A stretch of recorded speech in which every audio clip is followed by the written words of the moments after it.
In 1934, Everglades National Park was established, solely because of its diversity and abundance of life.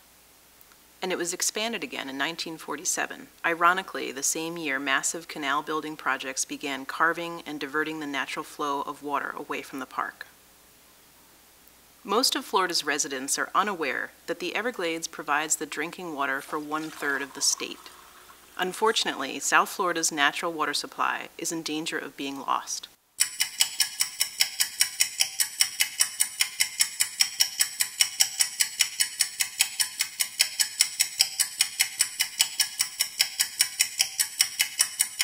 If you think about just the way the region was laid out, most of South Florida was seasonally flooded. And so only the upper part of what we call the Atlantic Coastal Ridge or some of the sandy areas on the west coast were available for development. So when man came in, early man, when Native Americans were here, when early Europeans were here, and they just occupied the Atlantic Coastal Ridge, they didn't have that big of an effect. But as the population grew, development moved off of the high ground in the Atlantic Coastal Ridge area out into the Everglades. And to allow development in those low-lying areas, we had to lower the water table. And the construction of the canals to make these areas available for development, for people to live in without being flooded, drained away our water supply. People don't even realize it. There's not nearly the amount of fish on the reef that there used to be. And part of that's because we've got too many people taking fish out of the water. We're not allowing the fish to get big enough so that they spawn sufficiently. And part of it has to do with the estuary's been damaged by lack of freshwater flow, as well as pollutants coming out of the canals and things of that nature. You don't have the opportunity to enjoy the Everglades that I enjoyed as a young man, as growing up in Florida. Yeah, I grew up in an absolute paradise. It is a resource of national significance. To the eastern side of what we call the historic Everglades now is an urban area of over 6 million people. So my job is to figure out how to provide for a sustainable environment for both the natural systems and the urban systems. What lifestyle changes need to be made to ensure that your house is not going to be, you're not going to be living somewhere that's underwater? An abundant, clean supply of water, and we've got to have Everglades intact to provide that, is the only thing that will allow us to maintain our tourism economies and our agricultural economies. And so the best investment they can make to bring jobs, to improve our economy, is to restore America's Everglades.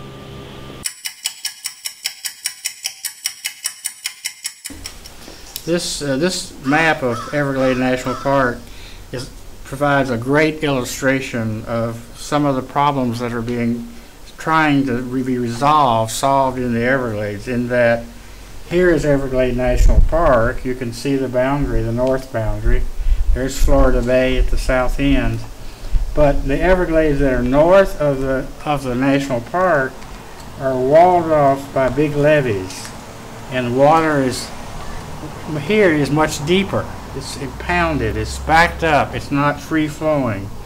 And one of the key, most important projects in Everglades restoration is to remove the barriers, the artificial barriers created by levees and highways, to the free flow of water south into the park, into Florida Bay, to the southeast of Biscayne Bay. What does it take to get systems to be restored? Whenever we do Everglades restoration or any kind of ecosystem restoration, you want to restore the system back to a condition like it was historically, but you want it to be self-maintaining. Most of it is upstream, trying to correct the water quality and trying to figure out how to contain the water, save the water, store the water, so that we can actually release it downstream at the right time with the right water quality. And all of those upstream projects will eventually bring water down to Florida Bay and to Biscayne Bay. It's been over 10 years now with this plan approved, and yet we haven't implemented enough of it to even stop these declines.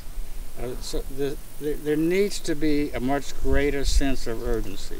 You know, there are a lot of moving parts, and we always joke around that these things take acts of Congresses. SERP alone has 68 projects that had to go through a planning process, an authorization process, and then a funding process. And all of those require separate acts of Congress. And every year that we delay the Everglades restoration program, it's going to be harder and harder to restore it, and it's going to cost more and more to do it.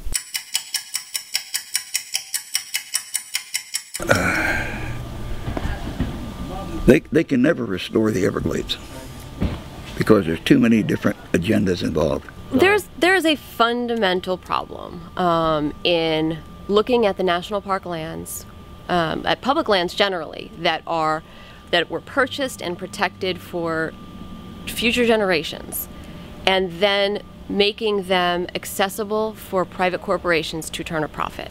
It's just straight up unethical to do that. When you are looking at taking an endangered species like the wood stork and threatening it because Florida Power and Light wants to have a corridor in one specific location, the greater good is clearly not being served. I mean, we're talking about a one-of-a-kind species on the brink of extinction and key wetland, and you're actually going to shrink a national park and wrap it in power lines to accommodate a for-profit entity. I mean, that's just, it's illogical, and it really breaks a promise to the American public, whose taxpayers acquired that land. In Congress, in Washington, we're hearing all the discussion about, you know, let's put people to work. Let's get that jobs bill passed. Well, in my opinion, Everglades restoration is one of those projects that's ready to go. And people don't think of restoration as building projects, but that's exactly what this is. This is hard hat construction work that will actually bring the economy up in Florida. You're seeing less commitment from the state right now than you ever have before. For example, under Jeb Bush, his administration allocated each year to Everglades restoration was $230 million, approximately.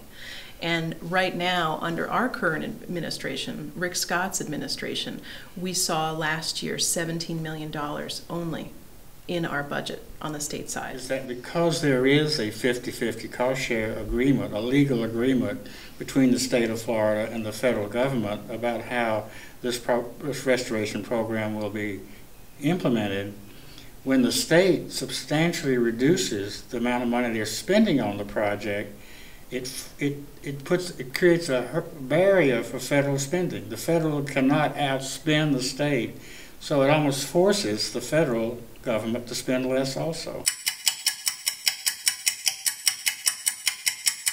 This is your generation. I mean, this is not the folks that have been doing this 30 years, this isn't water supply for them.